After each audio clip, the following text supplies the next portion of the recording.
Hi and welcome to this video. In this video, I am talking about top 10 most common challenges that couples face when planning their wedding. So it is very important to note, as I've said before, that planning a wedding, it's just like planning any other event. It is draining and it can get stressful. Actually, when I remember, one of our first biggest fight we had was when we were planning our wedding. So it's because of how draining and stressful the planning process is. So I'm going to talk about 10 of the most common challenges, and I will also be sharing with you the possible solutions for each of these challenges. So I hope you'll stay with me to the end because all of them are important. All right, so we get to the first point, and that is budget management. So when, of course, for a wedding there will be financial implications, so there definitely has to be a budget, and the budget is funded either by you or by friends.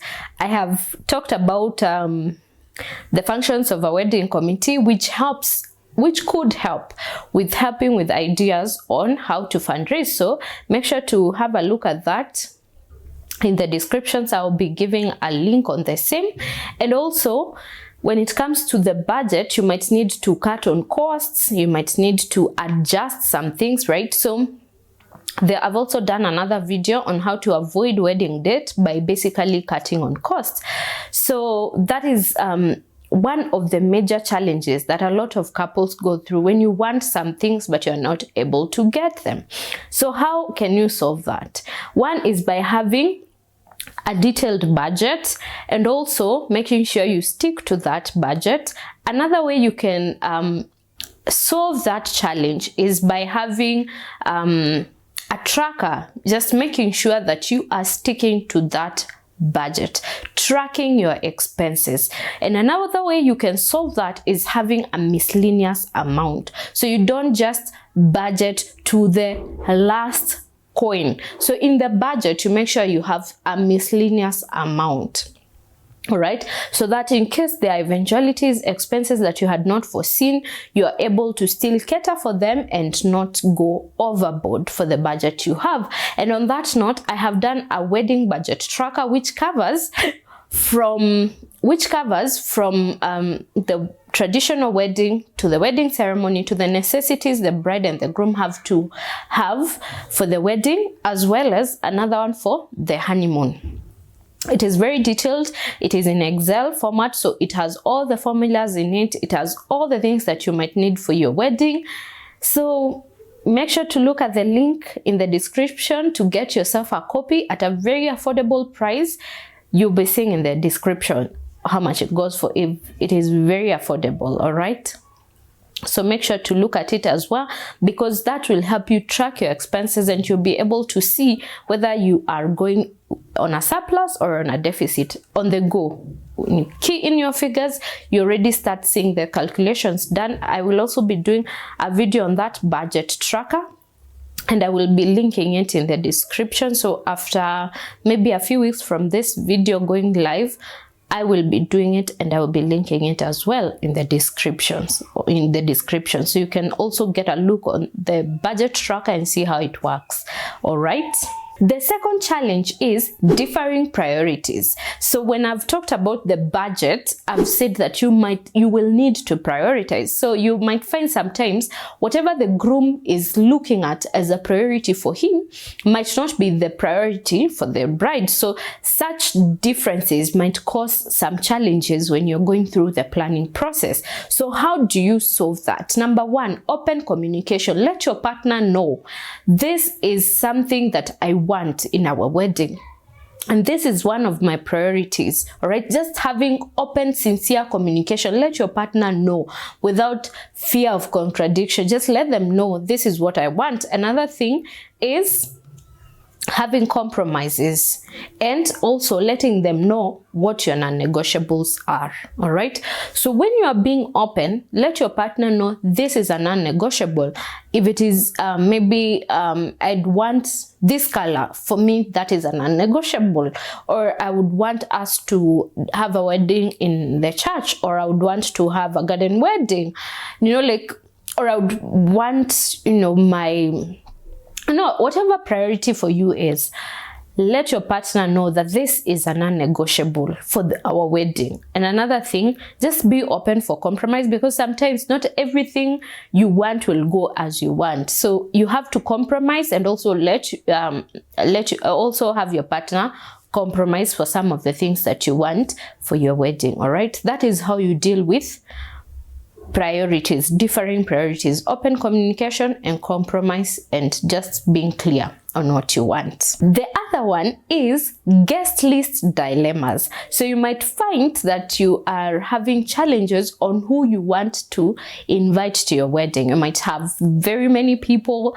and you're wondering, how do you go about this? Who do we invite? Who do we let go? So how do you solve that challenge? Number one is having a preliminary list. A preliminary list, just the list of people who you know is a must. Probably like parents have to be there, you have your siblings have to be there, you have probably very close friends that you know must be there, maybe a few church members that you feel must be there, you know, like have a list of the people that must be present for your wedding. All right, then maybe a criteria on how you will invite them. Just agree on how people will be invited. You know, if you want to put in social media, of course, you know, now you will have more people, right? Will you send hard copy cards? Will you send e-cards? Will you send customized cards for everyone? You know, just have a criteria in place on how you'll invite people. And another thing, if you have a very big number and you want to limit the numbers, you can do an invite only wedding. All right, there is no harm in that, because I have heard of people whose weddings were attended by like 1,000 people. I've even heard of more than 1,000. If you're dealing with 1,000 people, definitely the wedding will be very expensive and very strenuous for you, right?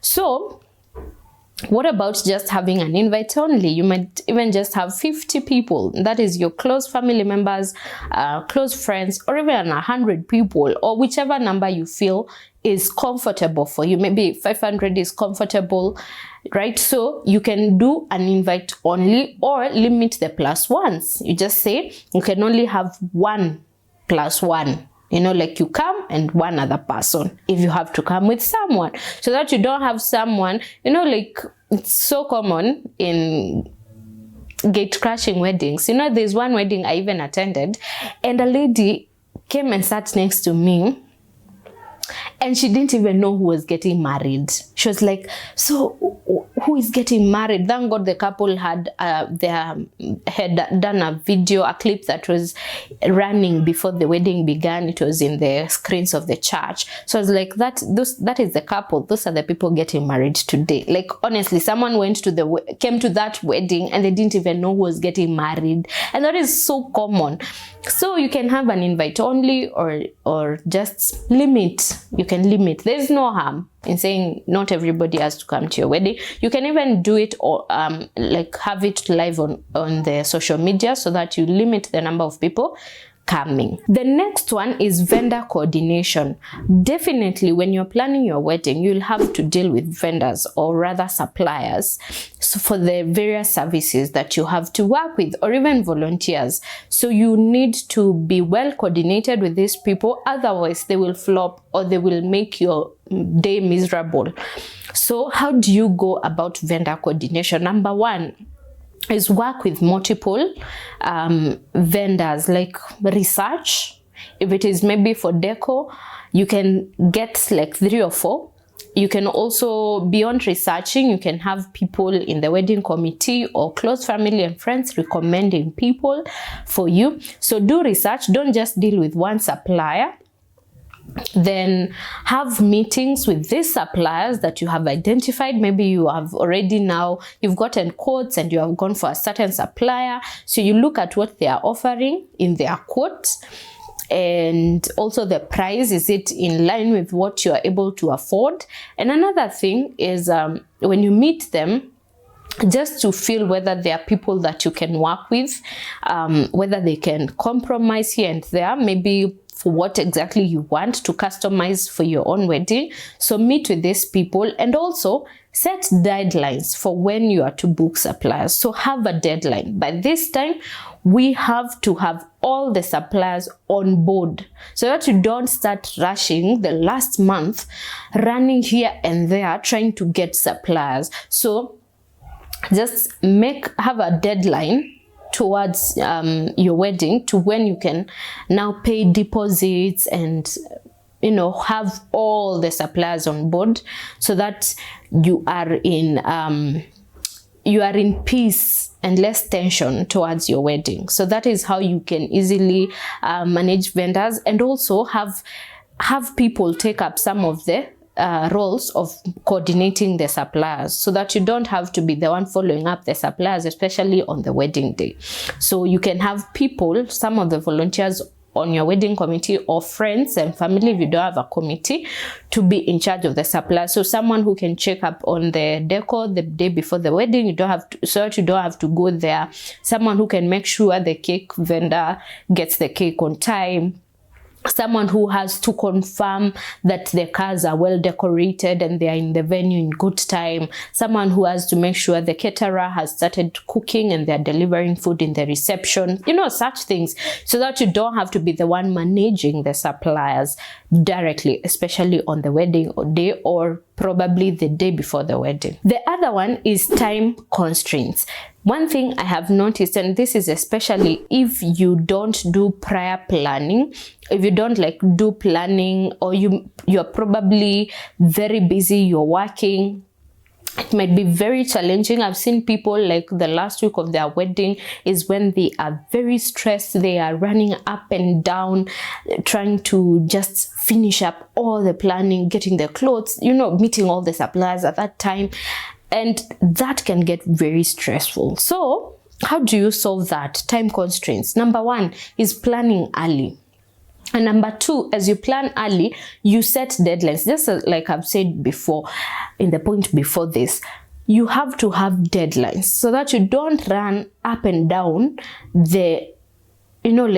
especially just try to put your deadlines a month to your wedding, so that even if it spills, you have 4 weeks, let's say 3 weeks to your wedding, to just have a buffer for that, for the eventualities, so that if possible, the last week of your wedding, you are not running up and down. You can concentrate on what you are actually getting yourself into. All right, you can concentrate on the details of the wedding day, not the big picture. All right, so time constraints, that is one. Having deadlines. Number two is delegating some of the tasks, just making sure that you have people taking up those things, so that you are free to concentrate on details.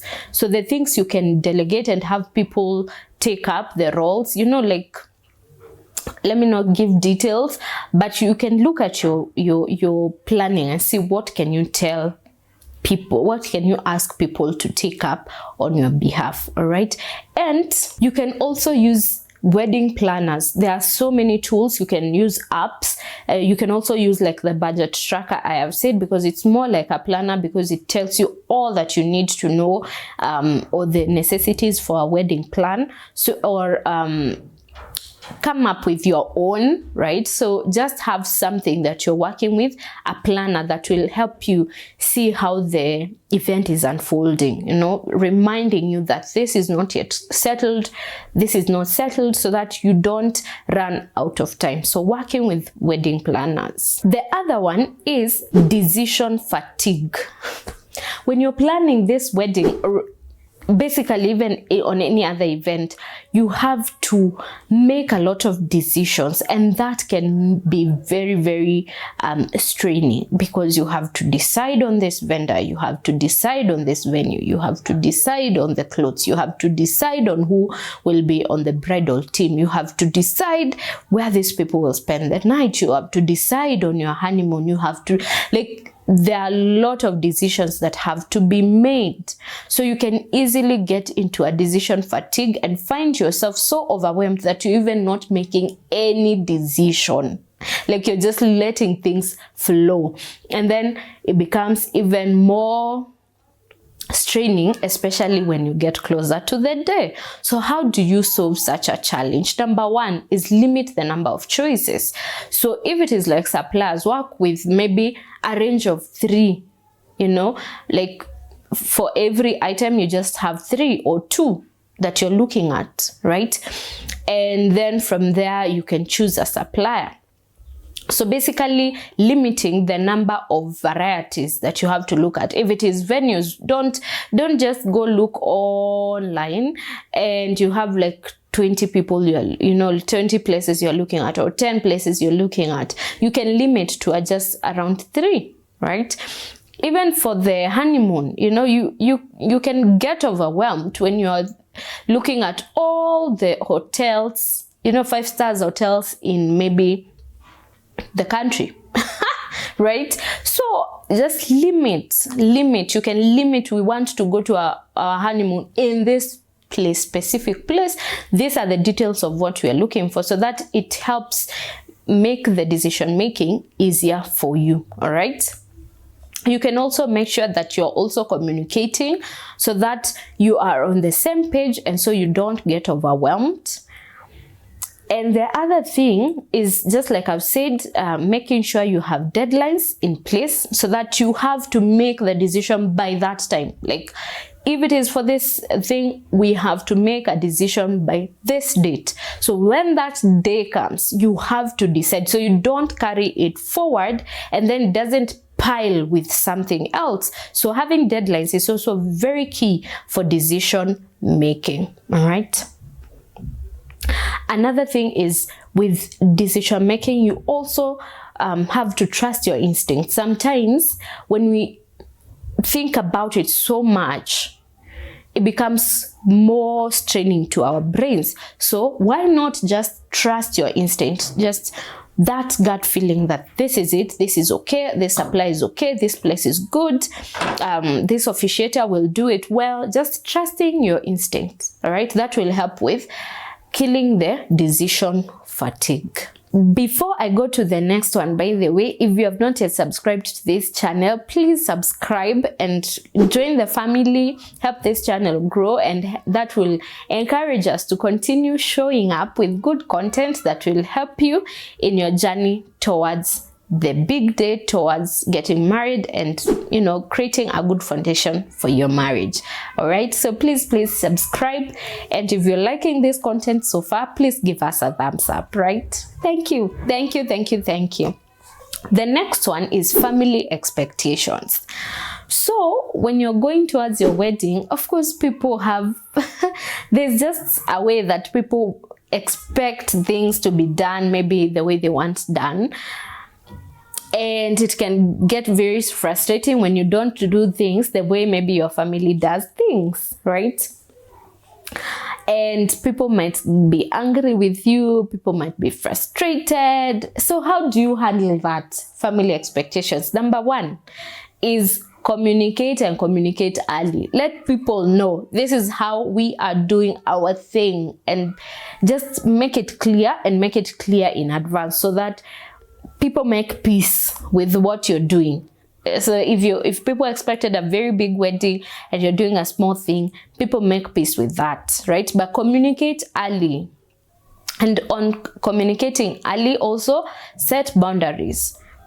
Set boundaries, let people know. You can compromise here and there to accommodate them, but you have to have boundaries. Like, we are not compromising on this one thing, or on these 2 things, or on this and that, because it's your day. Even family members, Those who are not yet married, they will get married and they'll have a chance to plan their own. Those who are already married, they already did their own. Sometimes people try to relive their wedding in other people's weddings. And on the other hand, you might find someone trying to do things that they imagine for their own, or something they have seen in someone else's wedding, you know. So, or mistakes they did, they want to now make sure you don't do those mistakes. So they push some things, but for you, it's not working for you. So sometimes you just have to let people know that you're not compromising on this thing. All right. So this is the boundary. You're not crossing this. This is our day,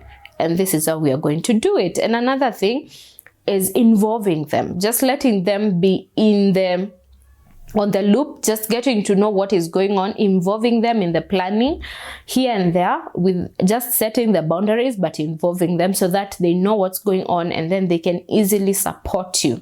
The other one is logistics and timing.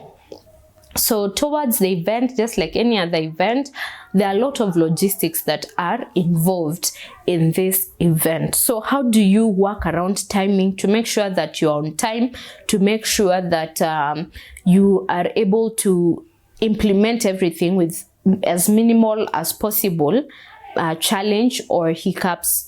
So make sure you have a detailed outline. So for example, having a proper program, setting the dates early, communicating to people, and just making sure, if possible, for the time, you even have a timer, someone who is making sure, like on the day before, things are done on time, and on the wedding day, someone who is keeping check, just reminding you guys, we have to stop this now and go to this, making sure people have woken up in good time, the makeup is done in good time, all the things that have to be done are done on time, right? Just keeping people on check when it comes to time.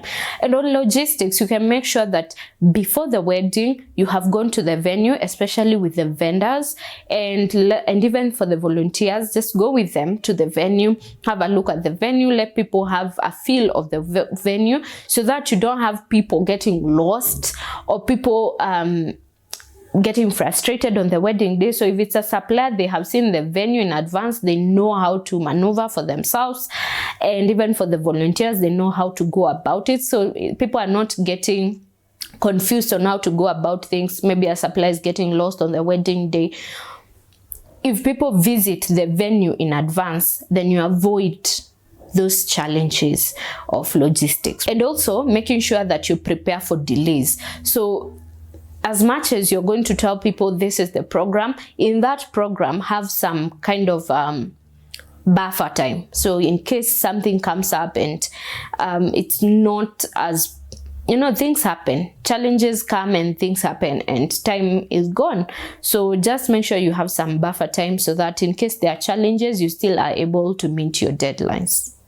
And that is why I was saying, especially like when I was talking about the bridesmaids and groomsmen, I was saying for the clothes, you don't tell the tailor or the designer when your wedding is, and you don't tell them like a week to your wedding. You tell them like, I'll be picking these clothes on this date, and on that date it's like a month to your wedding. So in case there are challenges that the person is not able to make the clothes, you still have a month, right?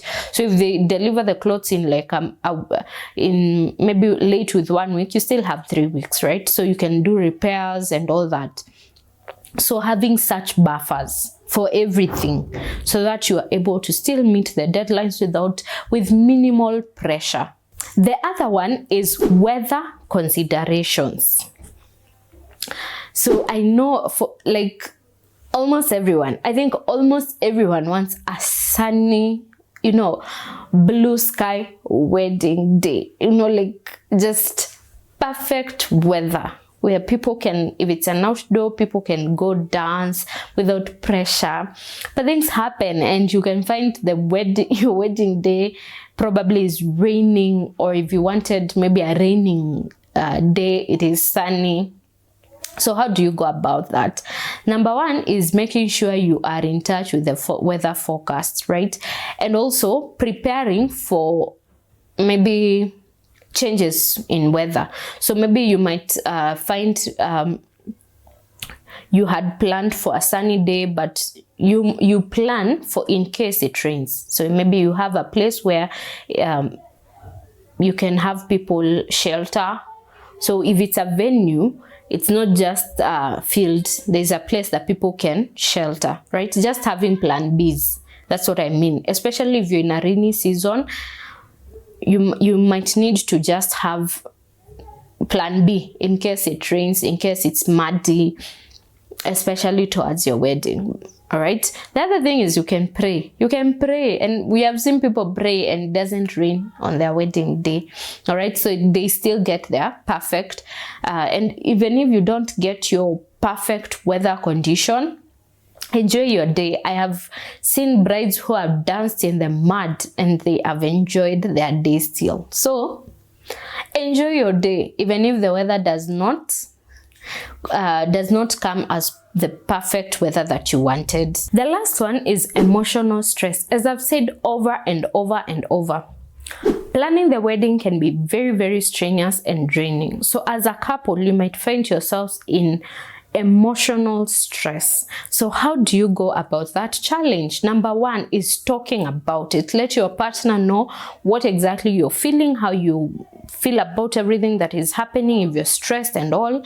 Number two is talking to other people, not just your partner. Just you can have a friend that you can openly talk to without feeling judged, or a family member that you can openly talk to and let them know that you are stressed about something, about this planning thing. Also having self-care. You can have dates that you don't talk about the wedding, that it's, you're not planning the wedding, you're just going out to enjoy each other and enjoy each other's time, right? Just dates without the pressure of planning the wedding, having self-care. All right. And another thing is also focusing on the big picture. The big picture is you want to get married. So some things get stressful because we are going to details that don't need to be even thought about. So the big picture is you get married, right? Focus on that you will be able to get married, and make it simple. But most importantly, be open and talk about what you're feeling to avoid carrying that burden. Another thing also, pray a lot, because like what I realized, even us when we were planning our wedding, there would be challenges and stressful times.